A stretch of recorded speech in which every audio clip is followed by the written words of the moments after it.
So, hello everybody. Thanks for tuning in. I'm Benjamin again, account executive with meshCloud, and I'm happy to be the host today for the meshStack live demo. So meshStack is a cloud foundation platform that enables organizations to actively manage their cloud activities, as well as accelerating software delivery performance through self-service user experience. So meshStack serves two types of teams actually. First and foremost, it's the cloud management team that can keep track of all the activities, can integrate public and private cloud providers, define landing zones, and add additional services or standardized services we call building blocks. And on the other hand side, it's the application development team that can provision cloud projects, tenants, and services completely on their own. You can see that I'm logged in into meshStack already, and I'm logged in as a part of as the cloud management team. That is indicated by the admin area button over here and the organizational functionalities, administrative functionalities on the left side. And let's start with explaining the current view that we have. So when you are logged in as the cloud management team, you will be presented with the most relevant information about your cloud universe. So, for example, the development over time of your current tenants, the financial development, user development, as well as the project development. We will come a bit later to what is a tenant, what is a project, and we can see if we have already have some compliance violations, policy violations, and if certain actions are needed to be taken right now for the cloud management team. The first interesting view is our cloud universe, and this is a great starting point to explain the organizational model or the hierarchy level of meshStack. So we can see that we have obviously users that can be organized in user group, and that we have workspaces, projects, and tenants. A workspace is the organizational level of an IT product, so the application environment itself. And within such a workspace, that is normally one application, there are residing projects. Projects represent a certain part of an application development lifecycle, for example, a testing environment, a development stage, or the finally productive environment. They can all be found here. And obviously, in these projects are residing the real tenants at the cloud provider side. So a tenant is a cloud instance at, for example, Azure. That will be an Azure subscription. It can be an AWS account or a GCP project that is meant with tenants. And you can use the cloud universe to find users or dependencies between users, projects, and tenants, and so on. And I'm just giving a short example, which is myself. And we can see that the user Benjamin is over here in the user section, and that I have access to two workspaces. For example, the Liquid mobile app, which will be our example application workspace, as well as another one, and that I have already access to two projects and the related tenants. But you could also look for a specific application environment, for example, the Liquid mobile app, and can see what kind of users groups, projects, and tenants are related to this workspace at all. The next interesting view gives us an overview about the tenant landscape that we currently have, and you can see that all the different public and private cloud providers are listed here, and you can see the involvement over time. You see the percentage of the whole of your platforms that are integrated. You will see that tenants have been newly created, and what kind of landing zones are actually used in this kind of environment.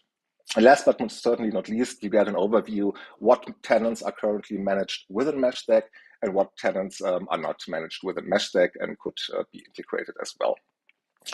The next interesting view is related to the financial information, which will give you the current cost information and the cost of the last month, and the cost involvement about or across all your different cloud providers, as well as the top 5 of your most expensive projects that you can then identify more. Why is, for example, the Liquid mobile development project occurring so much costs? And you will get a notification if projects are missing payment informations or if there are exceeded budgets in the payments, but we will see that on a later stage. And you will have an information also about the user behavior or the user development over time. And last but most certainly not least, the current effective policy violations. When we talk about policy violations right here, it's not the policies that are violated in the cloud environment itself. It's really the policies that we use within meshStack to make sure that specific objects and tags do work good with another and are matching good. So that is an internal meshStack information, I would say. Before I go on, is there any question in regards to the starting screen and the information that is presented in the dashboards?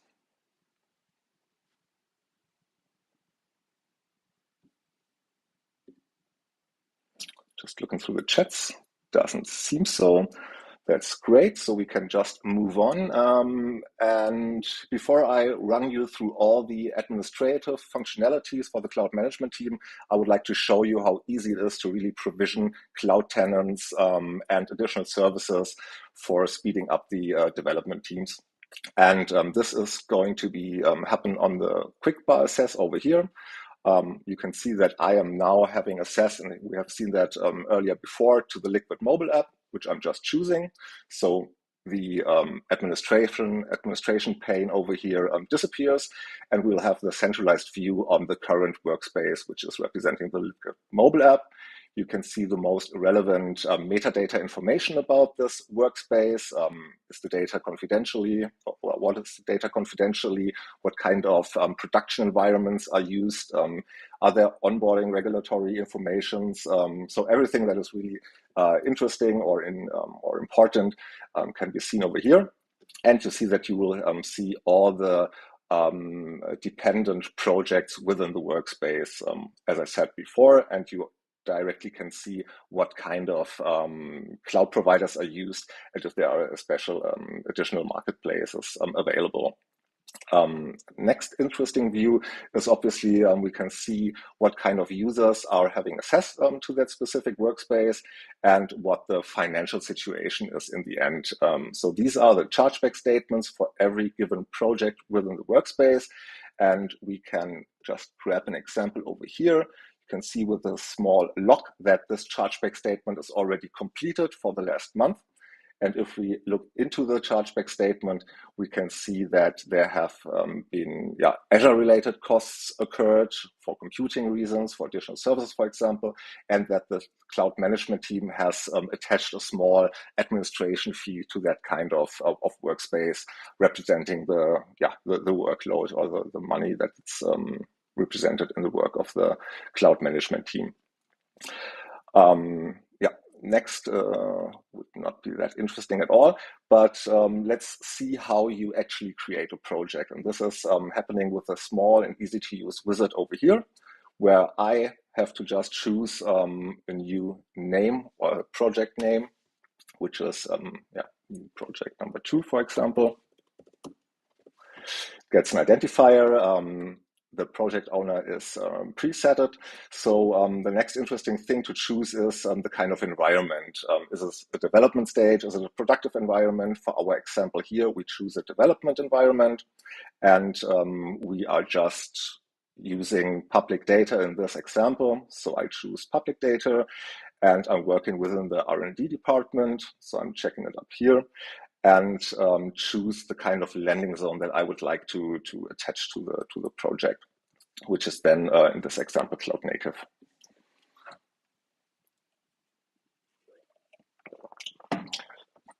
The next option to choose is the billing information, and as the cloud is pay per use and can create a real huge overload of costs, we really believe that it's important to not only have budgets and cost centers allocated, but really present the development team that they will cause costs and that they need to have an authority or an authorization for creating that costs. In my example here, I can choose 2 types of budgets available, and I'm choosing just one for now. Going next, and then I'm actually asked to type in what kind of cloud providers I would like to integrate. And for the sake of this demo, I'm choosing an Azure environment. I'm good for that. I'm just want to develop in Azure. And for the next stage, I need to choose a landing zone. And a landing zone, if you're not familiar with the concept, is nothing more or less than a pre-configured cloud environment to make sure that only authorized services or activities can be done in the specific cloud environment. As I have chosen that I'm opening a development project, the only available landing zone for me right now is an Azure development landing zone. So you can see over here that the productive landing zone is not available, and we will come in a bit later why is that. So for now, I'm choosing the liquid Azure development landing zone and can now add those additional services that we can offer as standardized building blocks. And you can think of the analogy of the Lego building blocks, where you just put stuff on top to have a great building in the end. For the sake of the demo, I'm just checking the Cosmos database. And potentially, I would also need a VNet with a specific type that I'm typing in, say, okay, done, and hitting next, and will now be asked to input the users that are actually participating on the project. As a project owner, I will add myself with the most open responsibilities or authorities in this project. I can add another person, for example, Daniela Developer, which will get also full rights on the project. And potentially you have an intern, which is taking part for a specific time. You can then choose another person and give it, for example, an expiry date to make sure that this person cannot assess the project after the end of this year. And because it's an intern, we would like to set the roles and authorities as a project leader, and keeping in mind that these roles are not only effectively in meshStack itself, but also represent the possibilities that the user has in the cloud environment itself. So it's always linked to each other and synced. When I've input all the relevant information, I get a last page to see about the overview information about the project, what type of data I have inputted, what cloud platforms I'm using, and who will be having access to the project.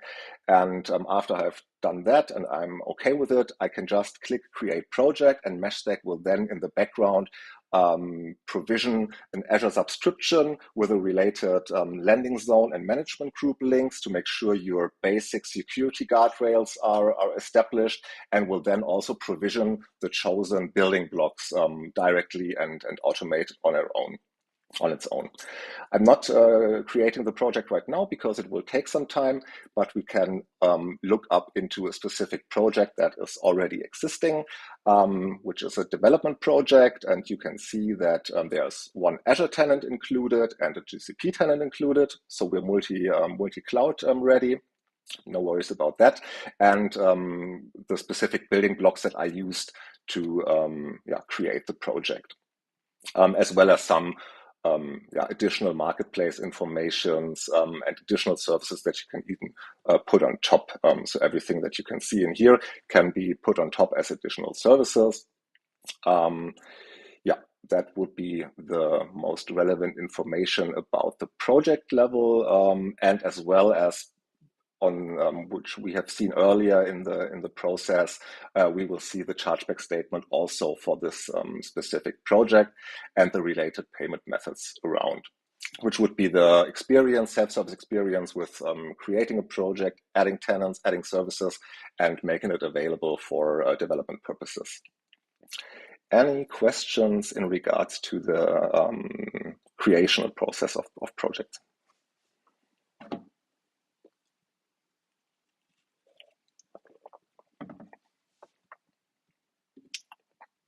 Nope, looks good for now. Then I would say we'll move on back to the admin area and see how the magic actually works. So as I said, we have on the left-hand side the administrational bar, which will present you with the most relevant information.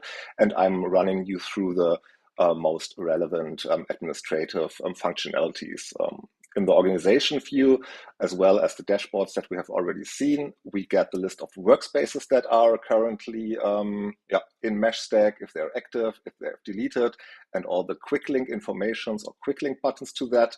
The same information we get on the project level.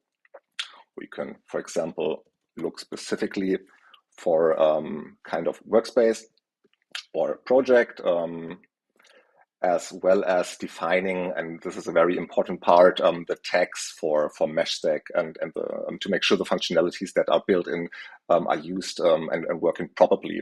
So the organizational tags, as you can see, are related to workspace, project, landing zones, and payment method level, which are all representing mesh objects. And the idea behind is that you attach specific tags to these objects and use, which we will see later on, the policies integrated to make sure that, as we have seen it in the project creation process, that if I have tagged my project as a development project, I'm not allowed to use a production landing zone because it will have other specific functionalities. Those are predefined, but you can directly, or you can implement and create your own organizational structure within this tag overview. For example, when we look into the confidentiality tag, we see that the possibilities to choose is, as we have seen in the beginning, for example, public, internal, and confidential. And this is how the tags system is working. Is there a question about the tags and projects and workspaces?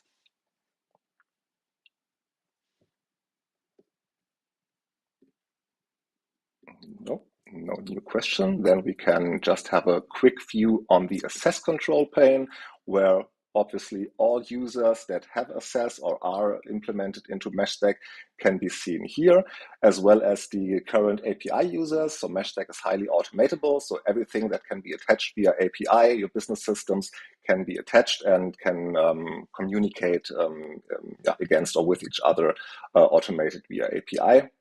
And you can see what kind of people have admin authority to actually administer everything in this meshStack environment.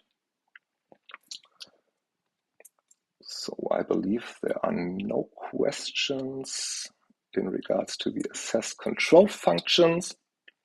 So we will have a more detailed view on the platform level, and this is where the magic actually starting to happen. So the first and obviously most relevant is to integrate new platforms, cloud providers, and you can see that there are also already a great bunch of the most relevant public cloud providers, as well as some private cloud providers.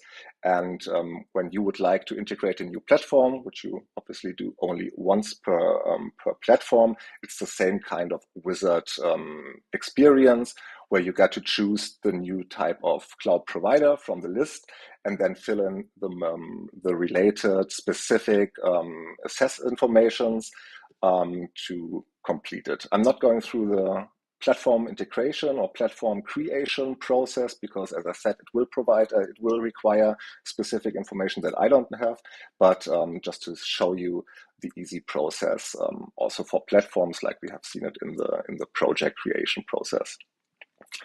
The next relevant point after integrating a platform is defining landing zones for those platforms. And as I said, landing zones are predefined cloud environments for the specific providers. You have also the list view over here, but I'm just running you through the creation of a new landing zone, which is, as I said, also in Wizard, landing zone 3 or 4, doesn't matter. You can put a small description, add another, and decide for which cloud provider the landing zone is relevant or active. And for the consistency of the demo, I'm choosing also an Azure environment. And in this stage, you can see that I now have the option to integrate or to mention the management group ID, add blueprints. And this is actually mapping the meshStack internal landing zone environment or architecture to your existing management groups, because they represent in the end the basic security baselines. For example, not being able to deploy outside of EMEA, or not being able to assess specific services. And this is very easy to choose. I'm just putting a management group sign over here. So this will be represented, or will represent, the management group. And then I would have to define what kind of landing zone is this. As in the beginning said, for this example, we're choosing a public data landing zone, which shall be used for development instances, and it will reside in the family of cloud native landing zones. As you can see, you can give the landing zone whatever name you want, and the more landing zones you have, the better it is to administer and to monitor if you have clear namings in the landing zone families. For that, I would be finished with the landing zone at all, with the basic security guidelines, and can now add the so-called building blocks that we have seen in the beginning. Here is the predefined catalog of the existing building blocks, and I want my application coworkers to be able to access an Azure Cosmos database. It shall not be a mandatory building block, so I'm saying, okay, you potentially would need that, so I'm just defining it as a recommended building block, and put save over here, and then I have already created the landing zone with all the relevant information that then can be chosen by the development teams. Is there a question in regards to creating platforms in landing zones?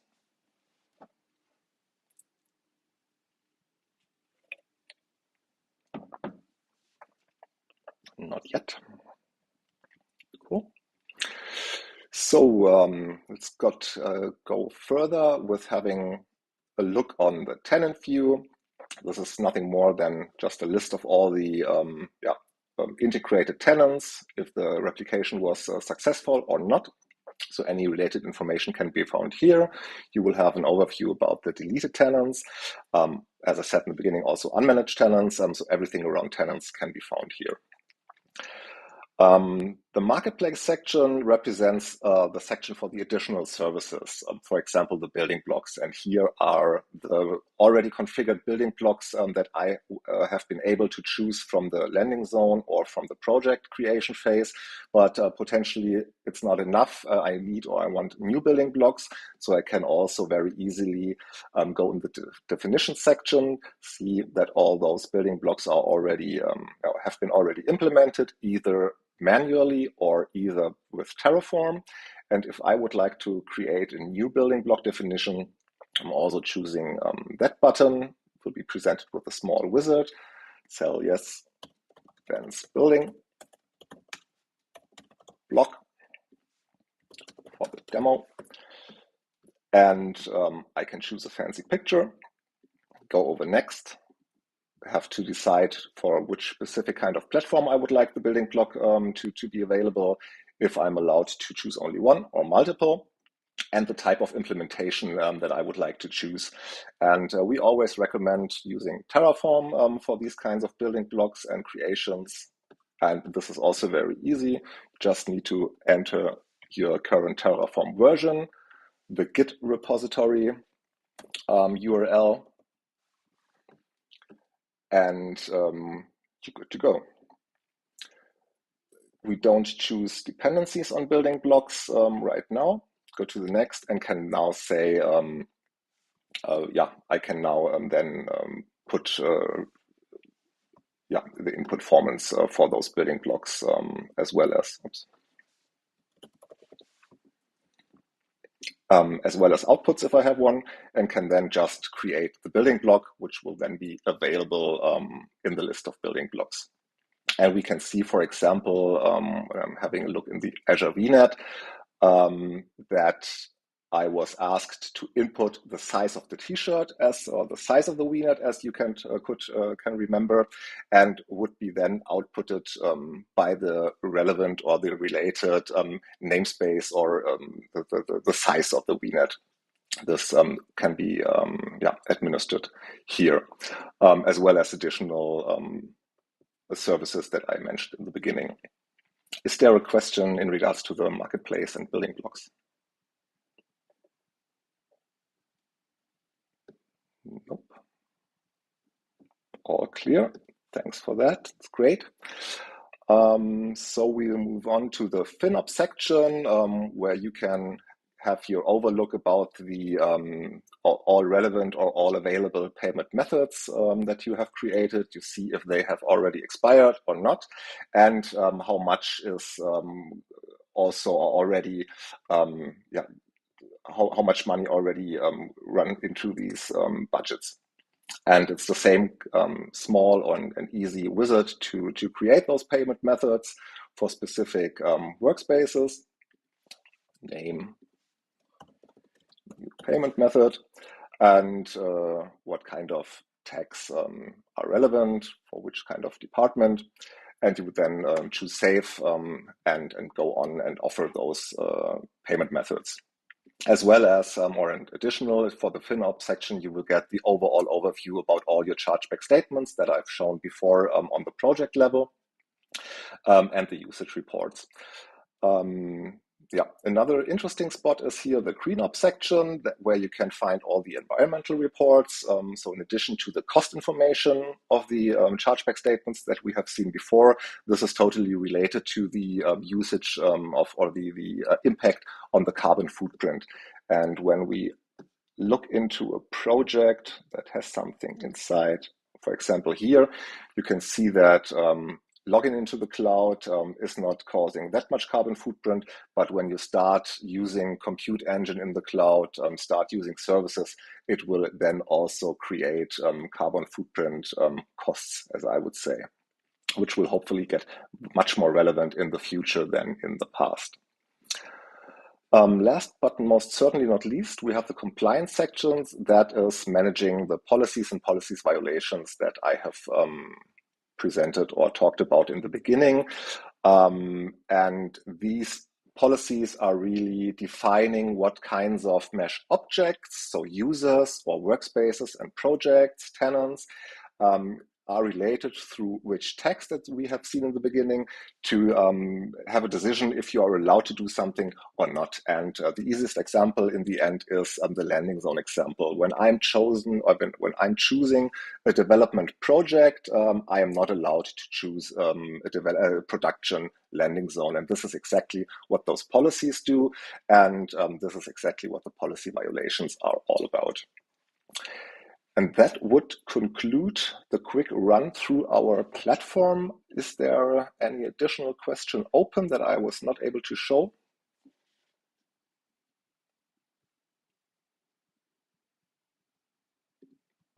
Nope. Doesn't look so. So that would then conclude the small demo today. I'm thanking you for your time. And I'm putting a small form into the chats and would be very happy to receive your feedback on today's demo. And with that, again, thanks much for your time. Enjoy the rest of your day and hopefully see you soon.